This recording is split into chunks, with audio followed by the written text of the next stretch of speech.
नमस्कार, मेरे YouTube channel पर आपका स्वागत है।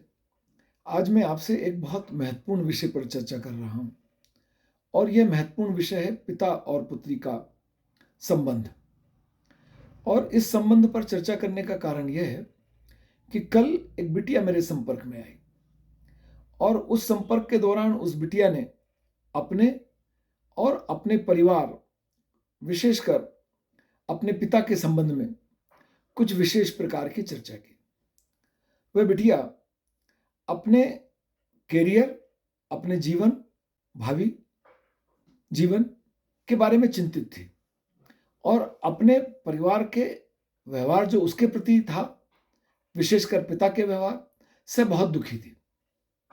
मुझे लगता है कि पिता और पुत्री के संबंध को समझने और उस संबंध में कुछ विशेष प्रकार की सावधानियों पर आपसे बात करना चाहिए।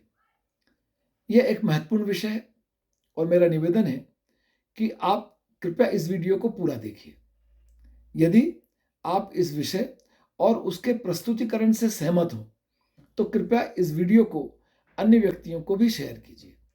और यदि आप वीडियो के किसी पक्ष से असहमत हैं, मेरी किसी बात से असहमत हैं, तब कृपया वीडियो के कमेंट सेक्शन में अपनी प्रतिक्रिया भी अंकित कीजिए, ताकि मैं भी आपके विचारों को समझ सकूं और उसके आधार पर भविष्य में कुछ नया करने के लिए प्रेरित हो सकूं।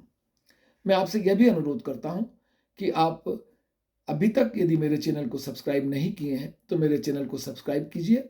मेरे इस चैनल पर आपको समाजशास्त्र विषय के, पारिवारिक, सामाजिक और राष्ट्रीय महत्व के, प्रेरणात्मक प्रसंग के, शैक्षणिक महत्व के वीडियो देखने में आते हैं।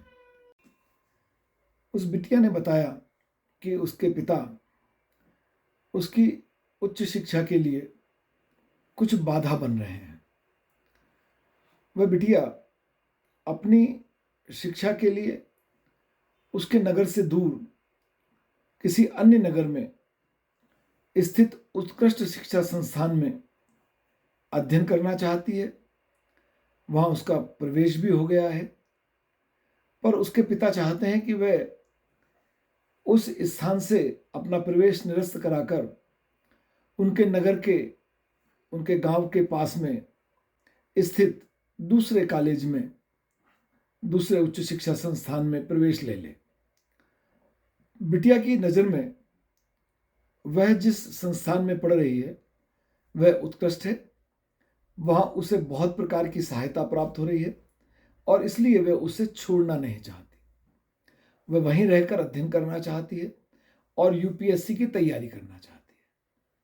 अब यहां पिता और पुत्री के मध्य मतभेद है और यह मतभेद केवल एक मुद्दे पर नहीं, फिर अनेक मुद्दों पर पैदा हो जाता है। और ऐसी स्थिति में उसके पिता बार बार धमकाते हैं कि मैं तुम्हारी पढ़ाई बंद करवा दूंगा, तुम्हारी जल्दी शादी कर दूंगा। वह दुखी थी, कह रही थी कि उसके पिता कभी कभी उस पर हाथ भी उठा देते हैं, मारते भी हैं। और इस स्थिति में परिवार के अन्य सदस्य मौन रहते हैं। वह या तो डरे हुए हैं या जो बिटिया पर हाथ उठाया जा रहा है उससे वह सहमत है। स्थितियां उस बिटिया के अनुकूल नहीं है।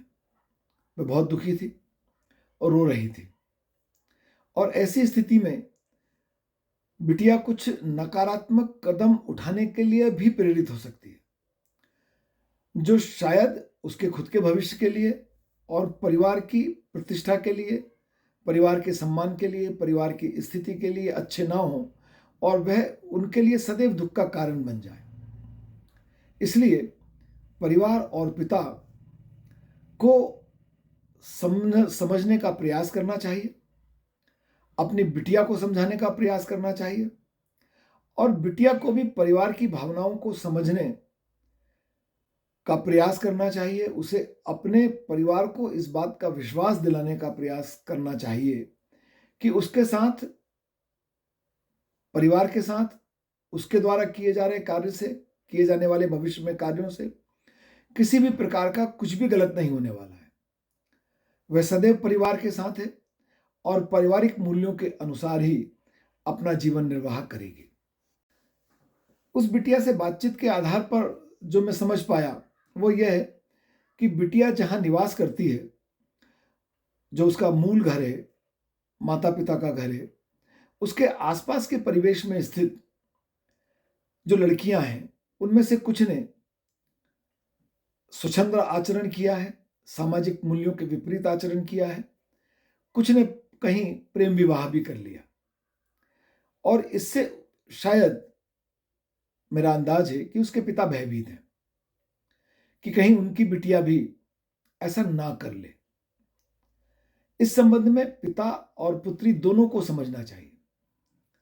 बिटिया को इस बात का एहसास होना चाहिए कि उसके पिता का आचरण उनके आसपास जो घटा है, उनके आसपास के परिवेश में, समूह में, समाज में, समुदाय में जो घटा है, उन घटनाओं पर आधारित है। और पिता को भी इस बात को समझना चाहिए कि आसपास के परिवेश में जो कुछ भी घट रहा है वह उनके साथ भी घटने वाला है, उनके परिवार में भी घटने वाला है, उनकी बिटिया भी वैसा कर लेगी, ऐसा नहीं सोचना चाहिए। ये ठीक नहीं है। यदि पिछले दिन जूते पहनते समय कोई कीड़ा दिखे तो अगले दिन हम क्या करेंगे? अगले दिन हम जूते को ध्यान से देखकर पहनेंगे कि कहीं कोई कीड़ा तो नहीं है। ठीक इसी प्रकार से यदि ये कीड़ा दिखने की घटना जो आपको किसी प्रकार से नुकसान पहुंचा सकता है, जूते में किसी पड़ोसी को दिखे और उसकी जानकारी हमें मिले, तो हम भी अगले दिन स्वभावतः अपने जूते पहनने के पहले सावधानी रखेंगे, देख लेंगे कि जूते में कहीं कोई कीड़ा तो नहीं है जो हमें नुकसान पहुंचा सकता है। यह एक मानवीय स्वभाव है, इसे सबको समझना चाहिए। ऐसे ही उस पुत्री को भी समझना चाहिए कि पिता का व्यवहार एक भयभीत व्यक्ति का व्यवहार है और उसे अपने पिता के उस भय को दूर करने का प्रयास करना चाहिए। पिता को भी इस बात को समझना चाहिए कि जो बाहर हो रहा है वह उसके घर में भी होगा। ऐसा सोचना, समझना, मानना बिल्कुल भी ठीक नहीं है। यदि पिता पुत्री आपस में एक दूसरे को समझने का प्रयास करें, एक दूसरे को विश्वास में लें, एक दूसरे की कठिनाइयों को समझें, एक दूसरे के प्रति एक दूसरे के अविश्वास को समझें, तो शायद समस्या का समाधान हो जाए। मेरा ऐसा मानना है कि दोनों को मनोवैज्ञानिक स्तर पर काउंसलिंग की आवश्यकता है। उस बिटिया ने बताया कि उसके पिता बड़े धार्मिक प्रवृत्ति के व्यक्ति हैं। वे किस धर्म को मानते हैं मैंने इस संबंध में जानने का प्रयास नहीं किया, क्योंकि यह विषयांतर हो जाता। पर किसी भी धर्म में किसी दूसरे पर हाथ उठाने, मारपीट करने की आज्ञा शायद मेरी दृष्टि में बिल्कुल नहीं है। कोई धर्म इसकी आज्ञा नहीं देता। और अपनी बेटी या बिटिया पर, महिला पर तो हाथ उठाने, मारने की बिल्कुल आज्ञा नहीं देता। वैसे ऐसा आचरण कभी भी किसी को भी नहीं करना चाहिए। कभी भी किसी को किसी के प्रति हिंसक नहीं होना चाहिए, मारपीट नहीं करना चाहिए। और उस बिटिया के पिता तो धार्मिक प्रवृत्ति के हैं, तो उनकी तो विशेष जिम्मेदारी बनती है कि वह ऐसा आचरण बिल्कुल ना करें। बस मैं इतना कहना चाहता हूं कि पारिवारिक संबंध बहुत नाजुक डोर से बंधा हुआ संबंध है। यह संबंध धैर्य, स्नेह, त्याग, दया, सेवा, समर्पण पर आधारित है, बगैर किसी हानि लाभ पर आधारित है, एक दूसरे के विश्वास पर आधारित है। कृपया किसी भी परिस्थिति में एक दूसरे के विश्वास को टूटने मत दीजिए। हम दिन भर कहीं भी चले जाएं, शाम को लौटकर हम परिवार के मध्य आते हैं और यह परिवार हमें ऊर्जा देता है, हमारी दिन भर की थकान को दूर कर देता है, हमें अगले दिन जीने की प्रेरणा देता है। पिता को इस बात का विश्वास रखना चाहिए, ध्यान रखना चाहिए कि बिटिया को ऐसा ना हो कि कल को घर आने से डर लगने लगे, वह ये सोचने लगे कि कल मेरे साथ बड़ा बुरा हुआ था, परिवार ने, पिता ने किया था, तो मुझे आज घर नहीं जाना। और ऐसा होगा तो कभी भी कोई भी अनहोनी घट सकती है। इस अनहोनी को रोकने की जवाबदारी उन पिता की है, परिवार की है।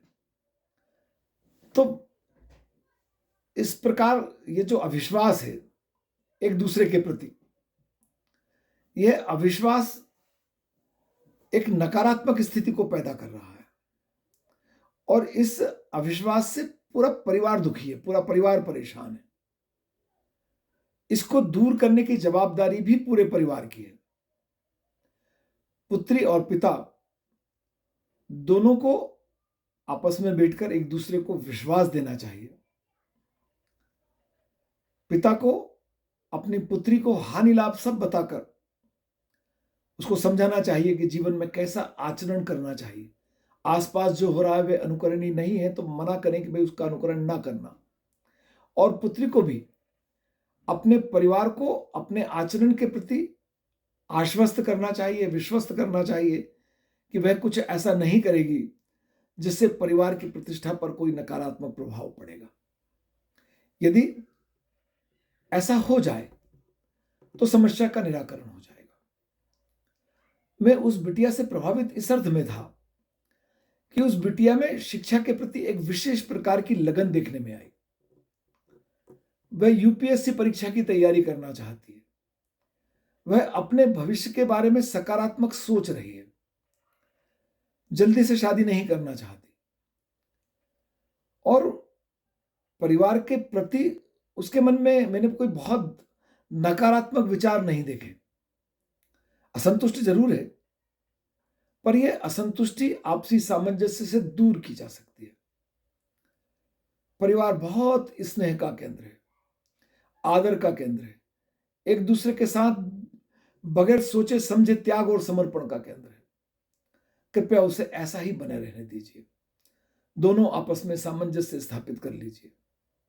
यदि मेरे व्यक्त विचारों के किसी भी हिस्से से आप सहमत ना हो तो कृपया उसे नजरअंदाज कर दीजिए। मुझे आपकी प्रतिक्रिया का इंतजार है। आपका बहुत धन्यवाद।